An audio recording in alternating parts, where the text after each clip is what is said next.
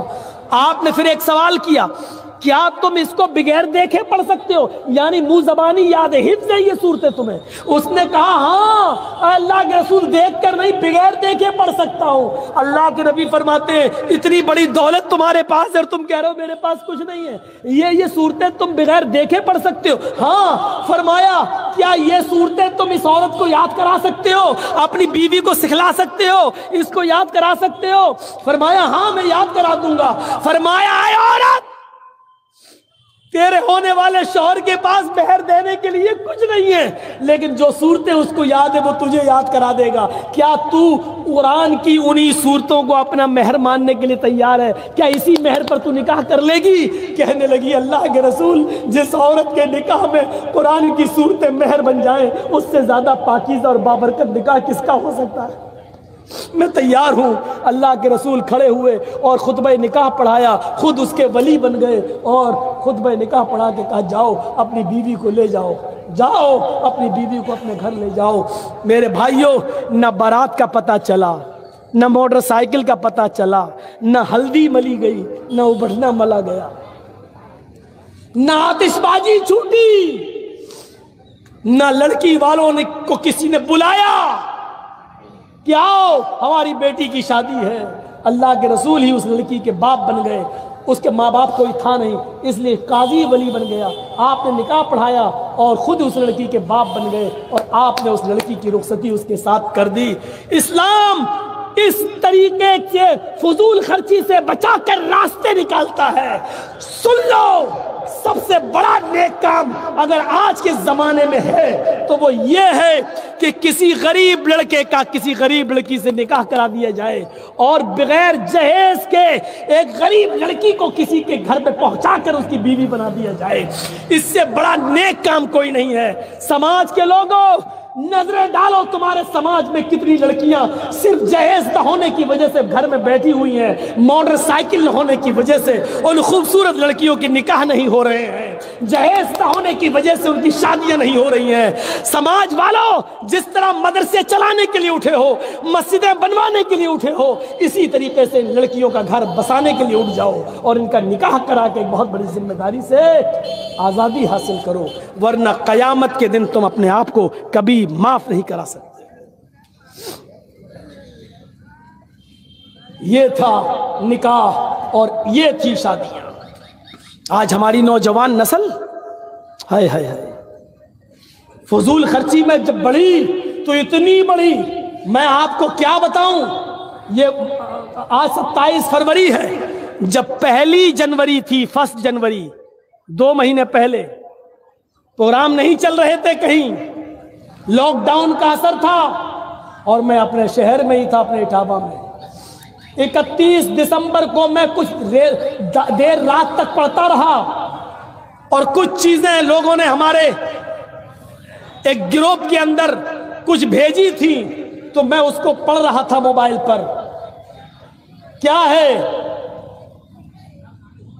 میں نے social media پہ تھوڑی سی نظر ڈالی، آپ یقین مانیے جن لوگوں کے سروں پر NRC اور CAA کی تلوار لٹک رہی ہو،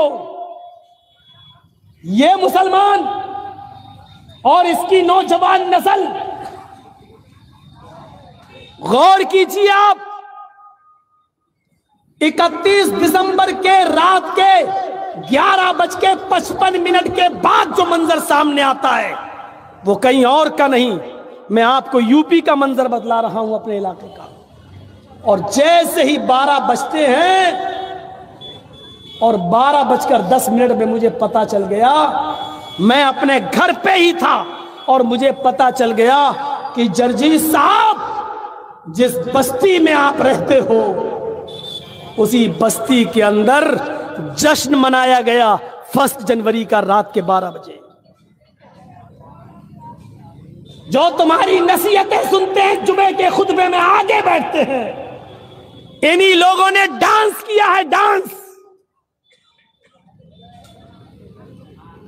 میں نے پتہ لگانے کی کوشش کی تو میں اس وقت کانپ کے رہ گیا جب پتہ یہ چلا کہ اس میں صرف نوجوان لڑکے ہی نہیں بلکہ 1 جنوری کو رات کے 12 بجے اس سماج میں رہنے والے لڑکوں کے ساتھ ساتھ لڑکیوں نے بھی شراب پی، اور پھر ایک دوسرے کے ہاتھ میں ہاتھ دے کر شراب کے نشے میں ڈانس کیا اور ناچا۔ اور یہ سب کرنے والے غیر مسلم نہیں، مسلمان تھے اور ہمارے اپنے تھے۔ کہاں جا رہی ہے ہماری سوسائٹی؟ جس علاقے میں رہ کر 20 سال میں نے خطبے دیے ہو، جس مسجد میں جب میں اٹھاوا ہوتا ہوں تو جس مسجد میں نماز پڑھاتا ہوں، جمعہ کا خطبہ میں دیتا ہوں، وہ ہندوستان کی سب سے بڑی مسجد ہے۔ جماعت اہل حدیث کے پاس اتنی بڑی مسجد پورے انڈیا میں ابھی تک ہمیں نظر نہیں آئی۔ شاہی مسجد ہے، 600 سال پرانی مسجد، کسی بادشاہ کی بنائی ہوئی۔ اس محلے کا میں رہنے والا، اسی مسجد کے نام پر ہمارے محلے کا نام ہے محلہ شاہی جامع مسجد، اور اس محلے کے اندر پیروں کے نیچے سے زمین سرک گئی۔ جرجیس، 20 سال تیری تقریر اور تیرے خطبے کا یہ رزلٹ نکلا ہے، یہ صلہ دیا ہے تیری قوم کے لوگوں نے، نوجوان نسل نے، جن کے تم امام ہو، جن کے تم قائد ہو، جس بستی میں تم رہ رہے ہو۔ شراب کے نشے میں لڑکے اور لڑکیاں کہاں جا رہے ہیں؟ وہ شراب جب حرام نہیں ہوئی تھی تو ایک انصاری نے دعوت کر دی، وہ شراب جو حرام نہیں ہوئی تھی جب، تو مدینے میں ایک انصاری نے دعوت کر دی کچھ صحابہ کی کھانے پر، اور اس کھانے میں حضرت عبد الرحمن ابن عوف بھی تھے اور حضرت علی بھی تھے۔ کھانا کھانے کے بعد اس انصاری نے سب کو کھانا کھلایا، اور کھانا کھلانے کے بعد کھانے ہی کے بعد شراب رکھ دی۔ صحابہ کرام نے شراب بھی پی لی کیونکہ حرام نہیں ہوئی تھی اس وقت، اور جیسے ہی شراب کے نشے میں آئے تو اسی وقت نماز کا ٹائم ہو گیا، مغرب کی یا عشاء کی، اذان کی آواز آنے لگی۔ اس انصاری نوجوان نے جس نے دعوت کی تھی اپنے گھر پر، اس نے وہیں پر چٹائی بچھا دی اور کہا کہ لوگوں، ہم نے اور تم نے شراب پی رکھی ہے، اس لیے اس حال میں مسجد میں نہ جائیں، یہی نماز پڑھ لیتے ہیں۔ ایک صحابی کو نماز پڑھانے کے لیے کھڑا کر دیا اور باقی سارے صحابہ اس کے پیچھے نماز پڑھنے لگے۔ راوی کو شک ہے وہ مغرب کی نماز تھی یا عشاء کی، اور نماز کی نیت جیسی باندھی، اللہ اکبر، ثنا پڑھنے کے بعد تلاوت ہونے لگی، اور قرآن کی یہ 7 آیتیں تو بالکل صحیح پڑھ لی گئیں۔ الحمدللہ رب العالمین الرحمن الرحیم مالک یوم الدین ایاک نعبد و ایاک نستعین اہدنا الصراط المستقیم صراط الذین انعمت علیہم غیر المغضوب علیہم ولا الضالین۔ آمین۔ یہاں تک تو اس صحابی نے آیتیں صحیح پڑھی، لیکن شراب کا نشہ جب کھوپڑی پہ چڑھنے لگا تو اس کے بعد جب انہوں نے قرآن کی جو سورت پڑھی تو اس میں گڑبڑا گئے، اور نشے کی حالت میں وہ قرآن غلط پڑھنے لگے۔ سورہ کافرون کی تلاوت کر رہے تھے، قُلْ يَا أَيُّهَا الْكَافِرُونَ لَا أَعْبُدُ مَا تَعْبُدُونَ۔ سورہ کافرون کی تلاوت یہ ہے کہ اے محمد صلی اللہ علیہ وسلم کہہ دو کہ اے کافرو، لا اعبد ما تعبدون، میں ان کی عبادت نہیں کرتا جن کی عبادت تم کرتے ہو، میں ان خداؤں کو نہیں پوچھتا جن کو تم پوچھتے ہو. لیکن وہ صحابی گڑبڑا گئے اور انہوں نے قرآن کی آیت سورت اس طریقے سے پڑھ دی, قُلْ يَا أَيُّهَا الْكَافِرُونَ نَحْنُ نَعْبُدُ مَا تَعْبُدُونَ.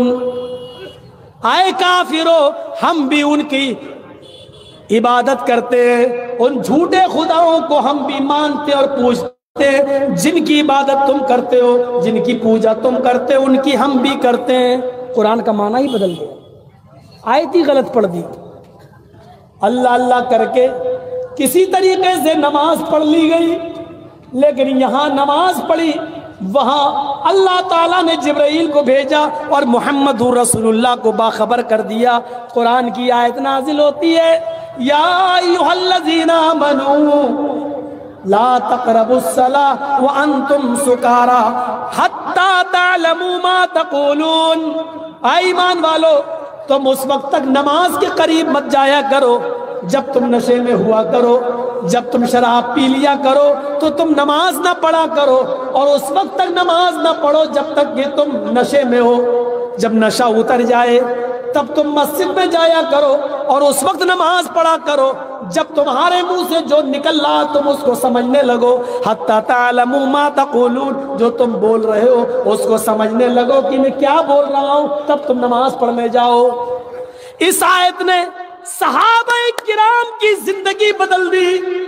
یا اللہ, اب ہمارے یہ دن آ گئے, اب ہمیں اللہ تعالیٰ نے یہ کہہ دیا کہ تم نماز مت پڑھو جب تم نشے میں ہو, یعنی نماز کے لیے روک دیا گیا. یہ شراب اتنی بری چیز ہے, اس کو پینے کے بعد جب ہم نشہ آ جائے تو نماز نہ پڑھیں. یا اللہ, ایسا کیسے ہو سکتا ہے؟ کیا ہم شراب پی کر نماز کو چھوڑ دیں یا نماز کے لیے ہم شراب کو چھوڑ دیں؟ دونوں میں سے ایک چیز چھوڑنا پڑے گی. کیا میں شراب پی لوں تو نماز چھوڑوں, یا نماز کے لیے شراب چھوڑوں؟ صحابہ کا ایمان اتنا مضبوط تھا, کہنے لگے اے اللہ, یہ کیسے ہو سکتا ہے کہ میں شراب پی کر نماز چھوڑ دوں؟ اے اللہ, ہزاروں شراب قربان, لیکن نماز کو قربان نہیں ہونے دوں گا. اب صحابہ نے ٹائم ٹیبل چینج کر دیا, اور وہ اب دیکھتے تھے کہ ظہر کا وقت قریب ہے تو شراب ہی نہیں پیتے تھے. نہیں, ظہر کے بعد پیئیں گے. نماز پڑھ کے آئے, نہیں پہلے کھانا کھا لو, ابھی شراب پیئیں گے تو گھر میں اچھا نہیں لگے گا, ابھی کھانا کھا لو. کھانا نہ کھایا, کھانا کھانے کے بعد تو نیند اپنے آپ آنے لگی. عرب کے اندر قیلولے کی عادت تھی, سو گئے. ارے نیند تو ایسی آ رہی, شراب پینے کی کیا ضرورت ہے؟ اب اٹھے, چلو اب پی لے شراب. ارے اب کیا پیئیں, اب تو عصر کی نماز کا وقت ہو گیا ہے, اگر پیئیں گے تو نشہ آ جائے گا, نشہ آئے گا تو پھر ہم نماز نہیں پڑھ پائیں گے, اور نماز چھوٹ گئی تو یہ بہت بڑا گناہ ہوگا. ہم جان بوجھ کر نہیں, اس نے بہت سے صحابہ کی نمازیں شراب چھڑوا دی. لیکن ایک مجلس میں جب شراب کا دور چلنے لگا تو انصاری مہاجر انصاریوں کو گالی دینے لگے. شراب کے نشے میں انصاری مہاجر کہنے لگے, اے مدینے والو تم ہمارے نوکر ہو, اے مدینے والو, اے انصاریو, ہم سب سے افضل ہیں, ہم تو محمد رسول اللہ کی قوم کے ہیں, ہم تو قریشی لوگ ہیں, اللہ کے نبی ہمارے خاندان میں آئے ہیں, اس لیے ہم تم سے افضل ہیں. انصاری بھی شراب کے نشے میں الٹا سیدھا بولنے لگے, ارے اے مکے والو, تم ہم سے بڑے ہو, تم ہم سے اونچے ہو, ارے رہنے کو گھر نہیں تھا, مکے سے نکالے گئے ہو, ہم نے تمہیں رہنے کو گھر دیا, تم بھوکے تھے, ہم نے تمہیں کھانا دیا, پہننے کو کپڑے نہیں تھے, ہم نے تمہیں پہننے کو کپڑے دیے, اور آج ہماری بلی ہمیں کو میاؤں, ہماری بلی آج ہمیں کو گھرا رہی ہے, ہم سے کہہ رہے ہم تم سے بڑے ہیں, تم ہم سے بڑے ہو نہیں سکتے, تم کو پناہ ہم نے دی, اپنے گھر میں ہم نے رکھا تم کو, ہم سب سے اوپر. اللہ کے نبی کے کانوں میں آواز گئی, انصاری اپنے آپ کو بڑا کہہ رہے ہیں اور مہاجر اپنے آپ کو. اللہ کے نبی نے کہا, اللہ کیا میں یہی دن دیکھنے کے لیے زندہ ہوں جس چیز کو ہم ختم کرنے آئے تھے, امیری و غریبی کو مٹانے آئے تھے, ذات پات ختم کرنے آئے تھے, اونچ نیچ ختم کرنے آئے تھے, تقوی کی بنیاد پر کسی کو بڑا اور چھوٹا بنانے آئے تھے. آج یہ لوگ آپس میں لڑ رہے ہیں، اے اللہ تو شراب کے بارے میں کوئی حکم نافذ فرما دے۔ یہاں اللہ کے نبی نے اللہ سے دعا کی اور ادھر قرآن کی آیت نازل ہوتی ہے، یا ایھا الذین آمنوا انما الخمر والمیسر والانصاب والازلام رجس من عمل الشیطان۔ آج کے بعد تمہارے اوپر شراب بھی اور جوا بھی اور بتوں کے تھان بھی اور فال کے تیر، جوئے کے پانسے، یہ ساری چیزیں حرام ہیں، رجس من عمل الشیطان، تمہارے اوپر حرام قرار دے دی گئی ہے، شیطان کی گندگی ہے، ان سے بچو۔ لیجئے اب حرام کر دی گئی ہمیشہ کی شراب۔ جب اللہ کے نبی کے زمانے میں شراب حرام ہو گئی، صحابہ نے چھوڑ دی، جس حال میں شراب رکھی تھی اسی حال میں پھینک دی، شراب پانی کی طرح بہائی گئی۔ اب غور سے سننا، اور اے نوجوانوں یہ واقعہ تمہارے لیے، اور سنو یہ واقعہ بڑا دلچسپ ہے جو میں تمہیں سنانے جا رہا ہوں، اس سے تمہیں شراب کی برائی نظر آئے گی۔ سنو، جو واقعہ میں تمہیں سنانے جا رہا ہوں یہ تمہارے دل کو جھنجھوڑ دے گا، تمہارے آنکھوں میں آنسو لے آئے گا، یہ واقعہ تمہارے دلوں میں عبرت پیدا کر دے گا۔ سنیے، اللہ کے نبی نے جب شراب حرام کر دی تو زندگی بھر پھر کسی صحابی نے شراب کو ہاتھ نہیں لگایا۔ اللہ کے نبی اس دنیا سے چلے گئے، ابو بکر کا زمانہ آیا، 2 سال وہ زندہ رہے، خلیفہ رہے، شراب ان کے زمانے میں بھی حرام رہی اور صحابہ نے بالکل شراب چھوڑ دی۔ پھر حضرت عمر کا زمانہ آیا، حضرت عمر 10 سال خلیفہ رہے، 4-5 سال تک کسی نے شراب نہیں پی، کیونکہ جانتے تھے شراب پینے کی ایک سزا متعین ہے، 40 کوڑے مارے جائیں گے، 40 کوڑے۔ اس لیے کوڑوں کے ڈر سے پہلی بات تو سارے صحابہ نے چھوڑ دیا، اور جو لوگ کبھی کبھی پی لیتے وہ اس لیے نہیں پی رہے کہ 40 کوڑے کون کھائے گا، ایک کوڑے میں تو چمڑی ادھر جاتی ہے، 40 کوڑے کون کھائے گا۔ 4-5 سال گزر گئے، اس بیچ میں ایک صحابی ہے، غور سے سننا، صحابی ہے، نام ہے ان کا قدامہ ابن مظعون، نام ہے اس صحابی کا قدامہ ابن مظعون۔ نوجوانوں یہ واقعہ صرف تمہارے لیے، آج کی نوجوان نسل شراب کی طرف بہت تیزی سے بہک رہی ہے۔ جب 1 جنوری کو ہمارے یہاں لڑکے اور لڑکیوں نے شراب پیو، اور کالج کے لڑکے اور لڑکیوں نے شراب پیو، اور اس کے بعد ناچ ڈانس کیا ہو، تو آپ اندازہ لگاؤ کہ یہ نوجوان نسل، لڑکوں کے ساتھ ساتھ لڑکیاں بھی شراب کی طرف کیسے بہک رہی ہیں اور جا رہی ہیں۔ سنیے، قدامہ ابن مظعون جو بہت بوڑھے ہو چکے ہیں اور ان کو 20 بیماری ملوث ہے، 20 بیماری میں ملوث ہیں، ان کو سر میں درد بھی رہنے لگا، ان کو پیٹ میں درد بھی، ہڈیوں میں درد بھی، وہ کبھی کبھی اٹھتے تو مسجد میں چلے جاتے اور کبھی بیچارے گھر ہی پہ نماز پڑھ لیتے اپنے بستر پر۔ ایک رات میں ان کو درد ہونے لگا۔ یہ واقعہ سننے سے پہلے یہ چیز ذہن میں رکھنا، قدامہ ابن مظعون کو 20 بیماری تھی، 20 بیماریوں نے ان کو گھیر لیا۔ ایک دن ان کو درد ہونے لگا، بہت بوڑھے ہو چکے ہیں، ایک دن ان کو درد ہوا رات میں، اور وہ درد اتنا تیز تھا کہ برداشت سے باہر ہو گیا، اور وہ چیختے رہے، چلا رہے ہیں، درد میرا برداشت نہیں ہو رہا ہے۔ اس رات میں کہاں حکیم ملیں گے، کہاں ڈاکٹر ملے گا، اور اس زمانے میں کوئی ایسی دوا بھی نہیں تھی کہ جو درد کو فوراً بند کر دے۔ ہمارے ہاں تو ایک راستہ ہے، بہت تیز درد ہو رہا ہو تو رات میں کہاں جائیں گے ڈاکٹر کے پاس، یہ نیند کی ٹیبلٹ رکھی ہوئی ہے، اس کو کھا لو، کم سے کم نیند آ جائے گی، سو جائیں گے، صبح پھر ڈاکٹر کو دکھایا جائے گا۔ سن لیجئے، بغیر کسی ڈاکٹر کے مشورے کے اور بغیر کسی بڑے ڈاکٹر کے نیند کی گولی لکھے ہوئے اپنی مرضی سے جو لوگ نیند کی ٹیبلٹ درد کی وجہ سے کھا کے سو جاتے ہیں رات میں، یہ بھی شراب پینے کے حکم میں داخل ہے۔ نوٹ کریے گا میری بات کو، اگر آپ کو کسی ڈاکٹر نے نہیں بتایا اور آپ نے اپنی مرضی سے ٹیبلٹ کھا لی تو آپ نے ٹیبلٹ نہیں کھائی ہے، آپ نے شراب پی ہے۔ قدامہ ابن مظعون کے گھر والے کہنے لگے، اتنی تیز درد ہو رہا ہے، ہمارے گھر میں بہت پرانی ایک شراب رکھی ہوئی ہے، حرام ہو جانے کے بعد کسی نے اس کو ہاتھ نہیں لگایا ہے، بہت درد ہو رہا ہے آپ کو، ایسا کر لو آدھا گلاس شراب ہم آپ کو دیے دیتے ہیں، 2 گھونٹ شراب 3 گھونٹ شراب یہ پی لیجئے، اس سے آپ کو نیند آ جائے گی اور آپ آرام سے سو جائیں گے، کل صبح کسی اچھے حکیم سے مل کر آپ کا علاج کرایا جائے گا، کم سے کم رات تو آپ کی کٹ جائے گی۔ قدامہ ابن مظعون نے سوچا کہ مجھے 20 بیماری ہے اور درد بہت زیادہ ہے، اس لیے مجبوری میں شامل ہے، لہذا ایسی مجبوری میں شراب پینا کوئی بری بات نہیں ہے۔ انہوں نے کہا لاؤ اس مجبوری میں 2 گھونٹ شراب پی لیتا ہوں۔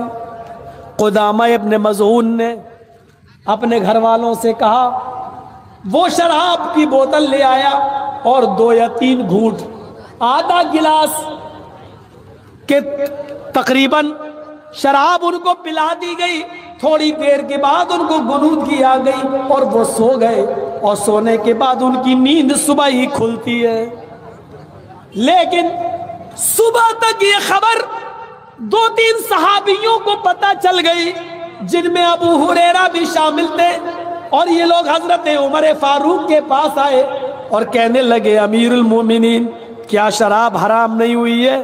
ہاں ہو گئی ہے۔ آپ نے سنا ہے؟ کہا نہیں سنا ہے، کل کی رات میں قدامہ ابن مظعون نے تھوڑی سی شراب پی لی ہے۔ اچھا، بیمار تھے اور ان کو بہت درد تھا، اس لیے وہ وہاں چلے گئے اور شراب پی لیے۔ حضرت عمر فاروق نے اپنے قاصد کو بھیجا، جاؤ قدامہ ابن مظعون کو میرے آفس میں دربار خلافت میں لے کر آؤ۔ عمر فاروق کا قاصد جاتا ہے اور قدامہ ابن مظعون سے کہتا ہے آپ کو امیر المومنین حضرت عمر بلا رہے ہیں۔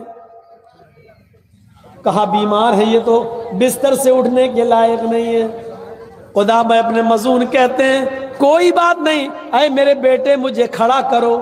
ان کو کھڑا کیا گیا، انہوں نے اپنے 2 بیٹوں سے کہا ایک بیٹا میرے دائیں طرف آئے اور دوسرا بیٹا میرے بائیں طرف آئے، اور خود بیچ میں چلے اور اپنے دونوں ہاتھ دونوں بیٹوں کے کاندھوں پہ رکھ لیے اور کہا اس حال میں مجھے لے کے چلو امیر المومنین کے پاس، حضرت عمر فاروق کے پاس۔ اس حال میں ان کو لے کر جایا گیا۔ حضرت عمر نے ان کو دیکھا، فرمایا اے قدامہ ابن مظعون، میں نے ایسا سنا ہے کہ کل کی رات تم نے شراب پی لی، کیا یہ صحیح ہے؟ قدامہ ابن مظعون کہتے ہیں ہاں اے امیر المومنین، آپ کو تو معلوم ہی ہے مجھے کتنی بیماریاں ہیں، کئی مرتبہ تو آپ بھی مجھے دیکھنے کے لیے گھر پہ آئے، جب میں مسجد میں نہیں پہنچ پاتا تو آپ میری عیادت کے لیے گھر آتے اور میری خیر خبر لیتے ہیں۔ آپ کو معلوم ہونا چاہیے کہ مجھے 20 بیماریوں نے گھیر لیا ہے اور اب بھی میں اپنے بچوں کے ساتھ آیا ہوں۔ کل رات مجھے بہت درد ہوا، میں بے چین ہو گیا اور بہت زیادہ مجبوری میں نے تھوڑی سی کل شراب پی لی۔ حضرت عمر نے یہ دائنا ہاتھ اٹھا کر اپنے سر پہ مار لیا۔ اے قدامہ یہ تم نے کیا کیا؟ اے قدامہ شراب پینے والے کی حد جانتے ہو کیا ہے؟ کہا ہاں معلوم ہے۔ اے قدامہ معلوم تھا پھر بھی تم نے شراب پی لی۔ شراب پینے والے کے لیے تمہارے نبی نے، اللہ کے نبی نے 40 کوڑوں کی سزا متعین کی ہے۔ حضرت قدامہ کہتے ہیں ہاں معلوم ہے اے امیر المومنین، لیکن آپ کو معلوم ہونا چاہیے کہ مجھے 20 بیماری ہیں اور رات میں اتنا تیز درد تھا کہ برداشت سے باہر تھا، اس لیے میں نے مجبوری میں شراب پی ہے، اس لیے میرے لیے مجبوری میں شراب کی رخصت شریعت دیتی ہے۔ حضرت عمر نے کہا اے قدامہ شریعت تمہیں کہاں رخصت دیتی ہے؟ اللہ کے رسول کے زمانے میں شراب حرام ہو گئی تھی، اس کے بعد جو لوگ شراب پیتے پکڑے گئے ان کو 40 کوڑے مارے گئے۔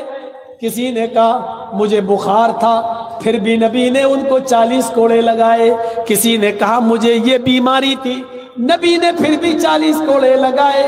اے قدامہ, اللہ کے رسول نے کبھی کسی بیمار آدمی کو بھی شراب پینے کے بعد یہ سوچ کر نہیں چھوڑا کہ اس نے تو اس بیماری میں شراب پی لی اس لیے چھوڑ دیا جائے. تمہیں رخصت کہاں سے مل گئی؟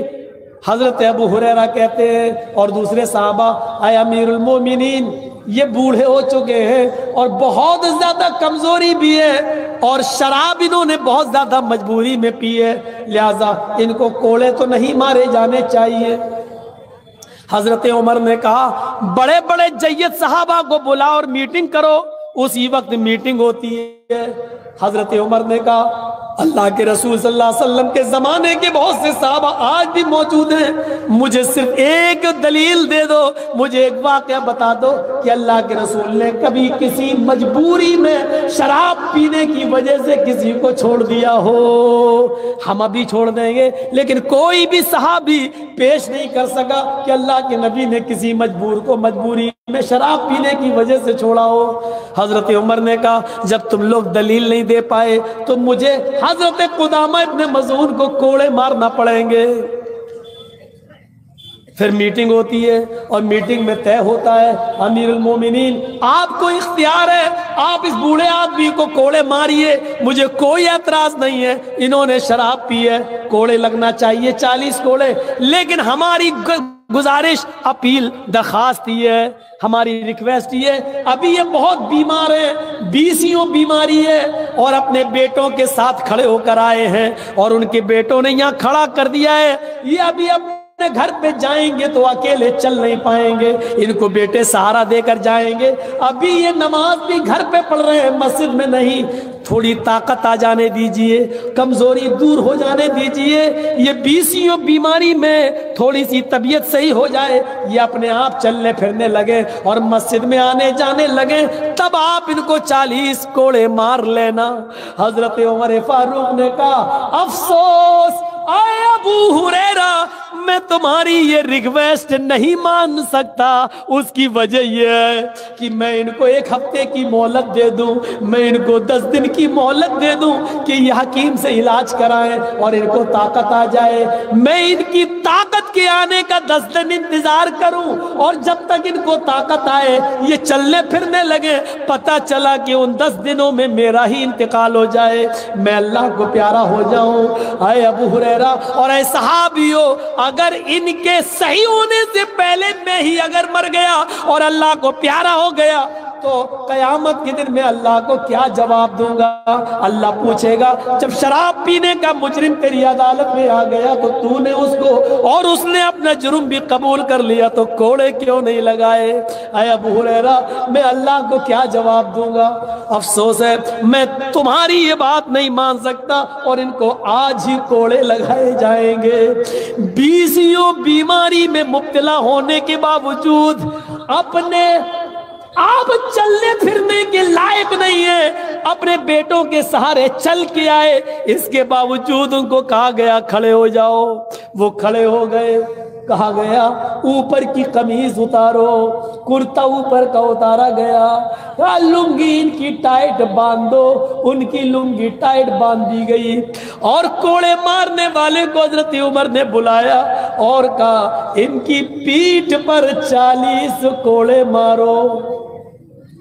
اس جلاد نے, اس کوڑے مارنے والے نے حضرت قدامہ ابن مظعون جیسے بوڑھے آدمی کو, جو بیسیوں بیماری میں مبتلا تھے, ان کو جنہوں نے بہت زیادہ درد ہونے کے بعد تھوڑی سی شراب پی لی تھی مجبوری میں, ان کو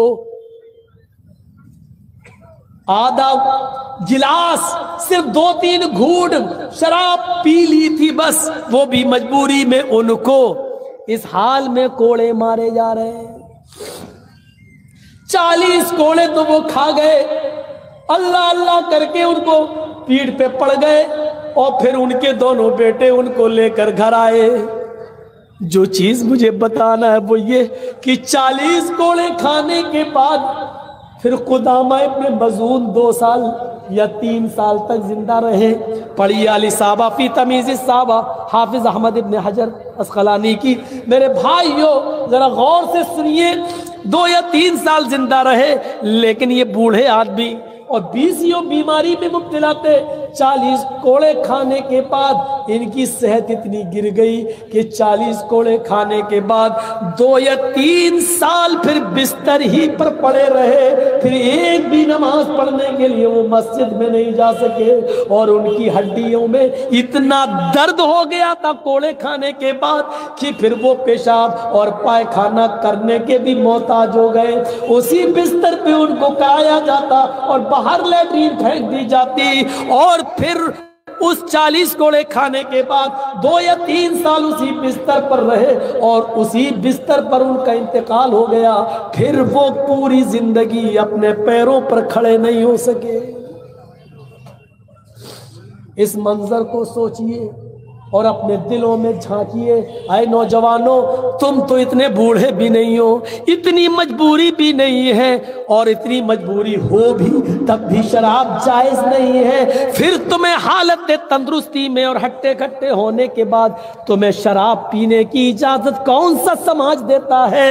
اور افسوس ہے اس سماج پر، لڑکے لڑکی کی پنچایت بٹھا لی جائے، لیکن جس کی بیماری میں بھی شراب پینے کی اجازت نہ ہو، ایسے آدمی کو معاشرے میں اور سماج میں رہنے کی اور کھل کر شراب پینے کی اجازت ہو، اور اس کے بارے میں کوئی پنچایت بھی نہ بیٹھتی ہو۔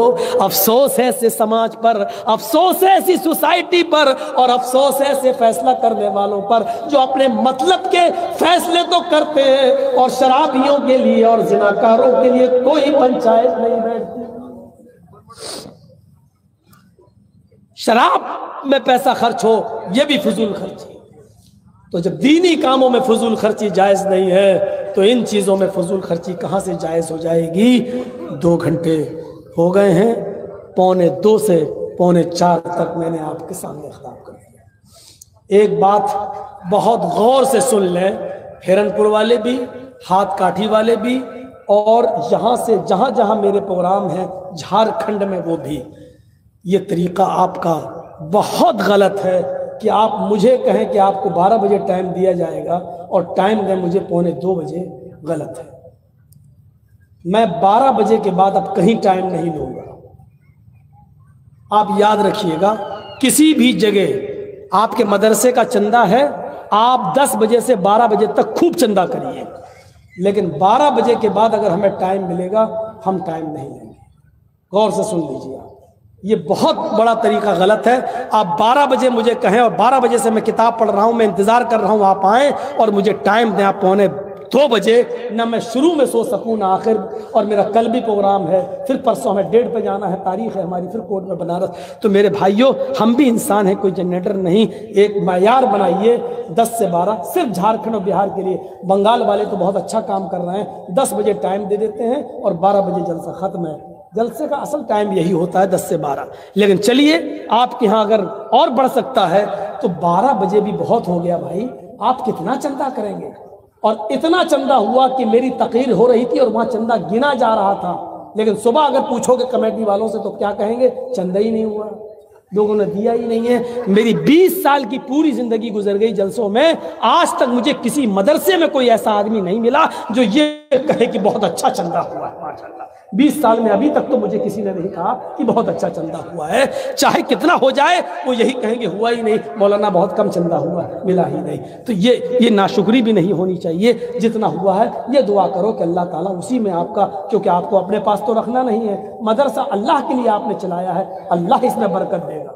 اللہ تو وہ ہے میرے بھائیوں کہ جو 1 گلاس دودھ کو 116 صحابہ کو پلوا دیا، نبی اکرم صلی اللہ علیہ وسلم نے، جو معجزہ تھا۔ تو آپ مدرسے اللہ کے لیے نیت کریے، خلوص ہو تو انشاءاللہ جتنا کم چندہ ہوگا اسی میں برکت ہوگی اور پورے سال آپ کا خرچہ چلے گا۔ اللہ تعالیٰ سے دعا کریے بار الہ ہماری خطاؤں کو معاف فرما دے، گناہوں کو بخش دے، فضول خرچی سے ہمیں بچائے، ہمارے معاشرے کی اصلاح فرمائے، ہمیں صحیح سمت میں چلنے کی توفیق عطا فرمائے، جب تک زندہ رکھے اسلام پہ زندہ رکھے، خاتمہ ہو تو ایمان پر خاتمہ فرمائے۔ وما علینا الا البلاغ المبین، وآخر دعوانا ان الحمد للہ رب العالمین۔ السلام علیکم ورحمۃ اللہ۔